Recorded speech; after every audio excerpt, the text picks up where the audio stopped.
নমস্কার বন্ধুরা, তোমরা সবাই কেমন আছো? আশা করি ভালো আছো।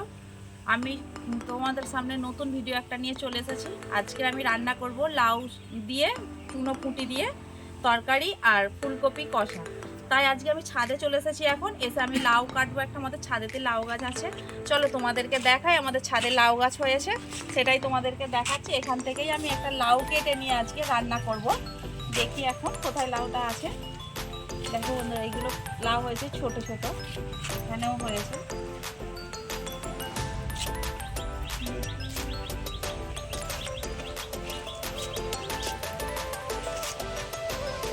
এখানে একটা বড় লাউ আছে, এইটাই আমি কাটবো আজকে।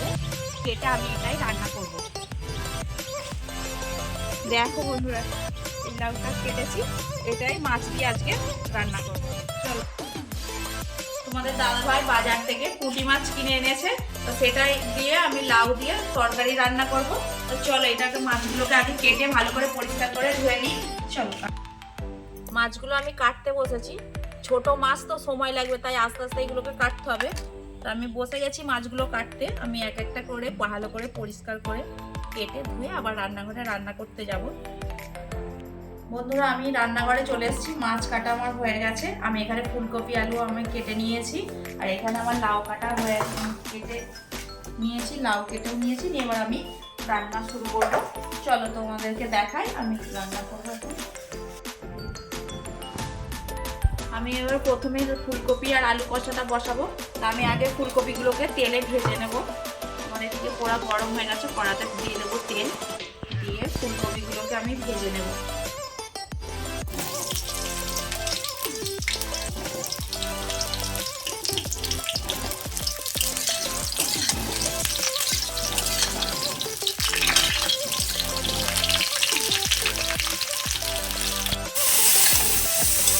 ফুলকপিগুলো আমার ভাজা হয়ে গেছে। আমি এবার ফুলকপিগুলো আবার তুলে নেবো এর মতো।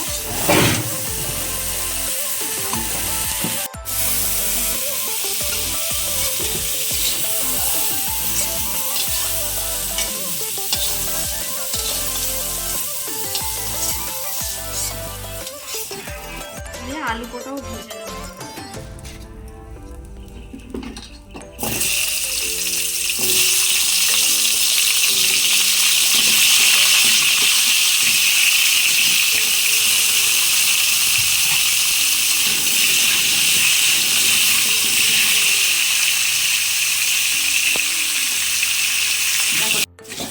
আমার আলুগুলো ভাজা হয়ে গেছে।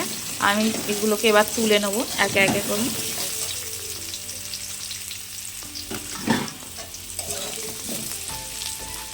ফুলকপির মধ্যেই তুলছি একসাথে, যেহেতু কষাটা হবে ওই জন্য আমি ফুলকপি ভাজার ওপরেই আলুগুলোকে তুলে নিচ্ছি।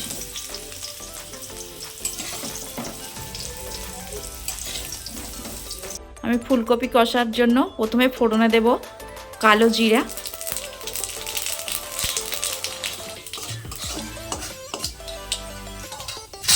এর ওপরে আমি পেঁয়াজ কুচি দেব,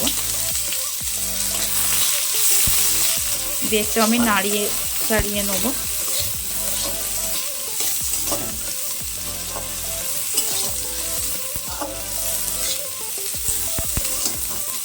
বেশি আমি পেঁয়াজগুলোকে ভাজা ভাজা করব না, একটু হালকা হালকা রাখবো।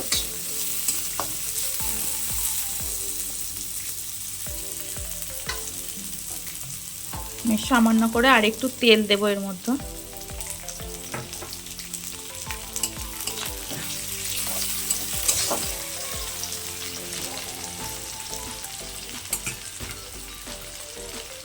আদা রসুন বাটা সামান্য দেব এর মধ্যে।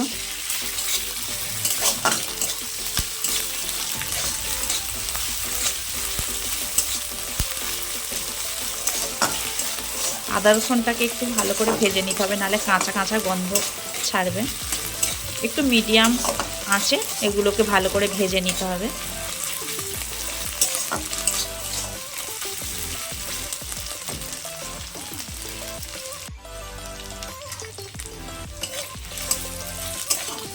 আমার আদা রসুনটা ভাজা ভাজা হয়ে গেছে। এবার আমি মশলা দেব। লঙ্কা গুঁড়ো, হলুদ গুঁড়ো,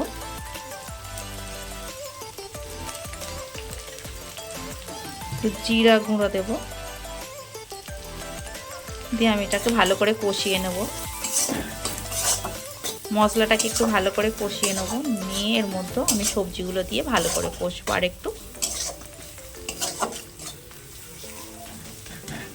মশলাটা আমার একটু ভাজা ভাজা হয়ে গেছে, আমি এর মধ্যে করে ফুলকপি আর আলুটা দিয়ে দেবো।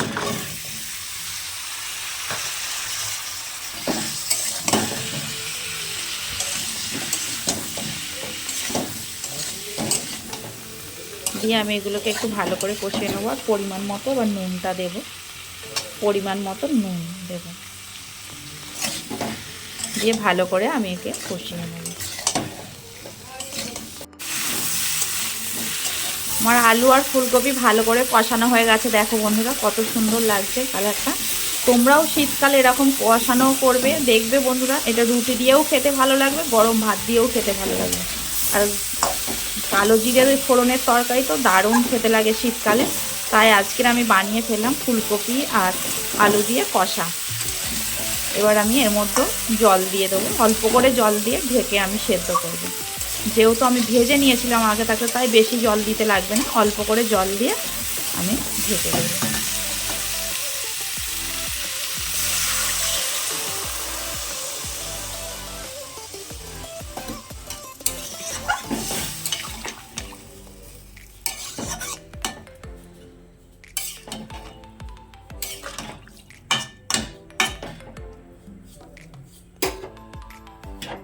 আমি এবারে এটাকে ঢেকে দেব। এটা ততক্ষণ হোক, আমি আবার আরেকটা পাঁচে কড়া বসিয়ে লাউ ছোট মাছ দিয়ে তরকারিটা করে নেব। আমি লাউ ছোট মাছ দিয়ে তরকারির জন্য আমি মাছগুলোকে এখন নুন হলুদ মাখিয়ে নেব। মাখিয়ে নিয়ে আমি কড়াতে ভেজে নেব। তাই আমি এখন ভালো করে নুন হলুদগুলোকে মাখিয়ে নিচ্ছি। মাছগুলো আমি ভেজে তুলে নিয়েছি, নিয়ে তার মধ্যেও কালো জিরে পেঁয়াজ ফোড়ন দিয়ে আমি লাউ আর আলুটাকে কষিয়ে নিচ্ছি। একদম কচি লাউ তো জল বেরোচ্ছে, দেখো বন্ধুরা একদম জল জল হয়ে গেছে তরকারিটা। এটাকে আমি ভালো করে মশলা দিয়ে কষিয়ে নেব।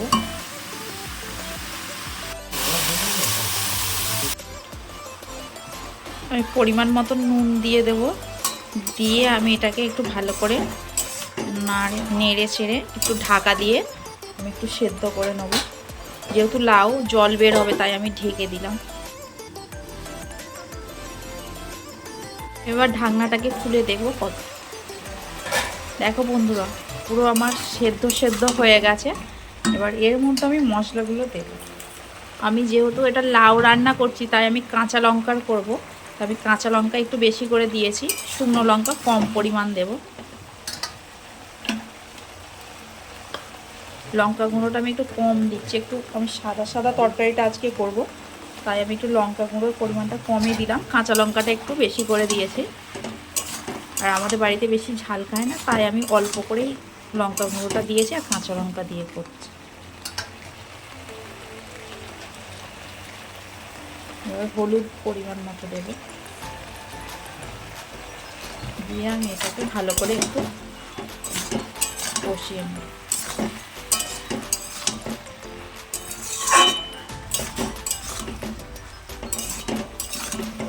একদম অল্প মশলায় তরকারি এটা।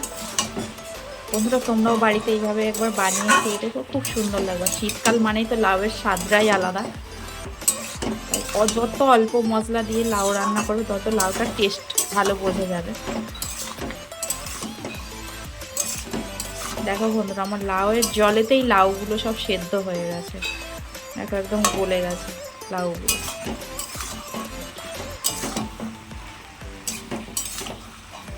একটু ভালো করে আর একটু কষিয়ে নেবো, ঢেকে আমি একটু কষিয়ে নেব।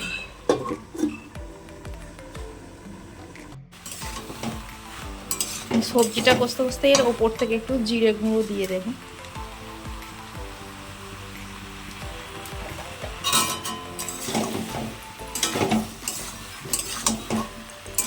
একটু ভালো করে কষিয়ে নেবো। দেখো বন্ধুরা আমার এই কষাতে কষাতেই লাউয়ের জল শুকিয়ে গেছে।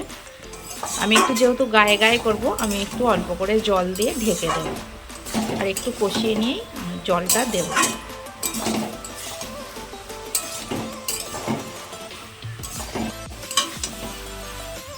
আমার এখানে কষানো হয়ে গেছে, আমি এর মধ্যে এবারে জল দিয়ে দেবো।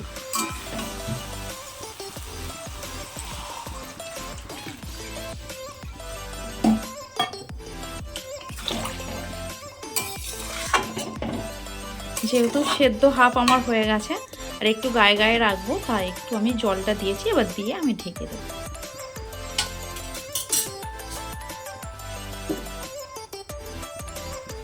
ফুটে উঠলে ঢাকনাটা খুলে দেখবো। চলো এবার আমি ঢাকনা খুলে দেখবো। দেখো বন্ধুরা, আমার একদম মাখা মাখা হয়ে গেছে তরকারিটা। আমি এর মধ্যে ছোটো মাছগুলোকে দিয়ে দেবো। ছোটো মাছগুলোকে আমি দিয়ে দিচ্ছি, দিয়ে একটু ফুটিয়ে নেব। লাউ দিয়ে ছোটো মাছ দিয়ে রান্না করে খাবে বন্ধুরা, খুব দারুণ খেতে লাগে। আর শীতকাল তো মানে লাউটা খেতে সবারই ভালো লাগে। তোমরাও এইভাবে রান্না করে খেয়ে দেখো বন্ধুরা, খুব ভালো লাগে। আর আমার আর একদিকে ফুলকপি কষা হচ্ছিল, আমার ফুলকপি কষাও হয়ে গেছে। এবার আমি এর মধ্যে ওপর থেকে একটু গরম মশলা ছড়িয়ে দেবো।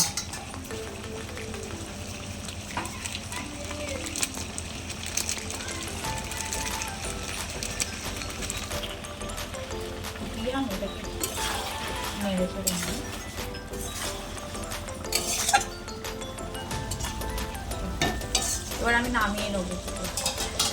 বন্ধুরা, আমার রান্না হয়ে গেছে। ভিডিওটা আজ এই পর্যন্তই। আমার রান্না কেমন হয়েছে তোমরা কমেন্ট করে জানিও।